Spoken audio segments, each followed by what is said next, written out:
Les experts en balistique de l'Institut national de la police scientifique participent à l'enquête sur les attentats du 13 novembre. Si 9 terroristes sont morts, Salah Abdeslam, lui, est toujours en fuite et d'éventuels complices toujours recherchés. Grâce à leur nouveau logiciel, plus rapide et plus fiable, ces experts vont pouvoir apporter des preuves matérielles concernant leurs armes et leurs munitions qui pourront peut-être un jour nourrir un procès. Et là, il faudra bien dire qu'ils sont complices du meurtre. Mais le meurtre devra être caractérisé précisément.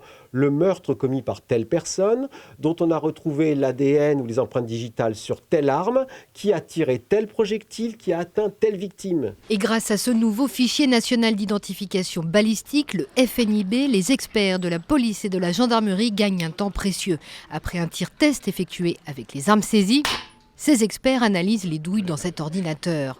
Comme dans un film, en 4 minutes seulement, ils obtiennent une image en 3D du projectile et donc la signature de l'arme.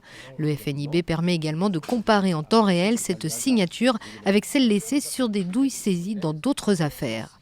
L'ancien système vieux de 20 ans donnait déjà des résultats spectaculaires, pas plus tard que l'an dernier, lors des attentats de janvier. Lorsque Koulibaly a été abattu, ses armes ont été récupérées, dont un pistolet automatique russe Tokarev. L'expertise de cette arme a amené, avec surprise, à constater qu'on avait retrouvé les mêmes stigmates sur des projectiles trouvés à côté d'un pauvre homme qui faisait son jogging en banlieue parisienne sud. Ce nouveau fichier contient déjà 8200 éléments de tir à disposition des enquêteurs.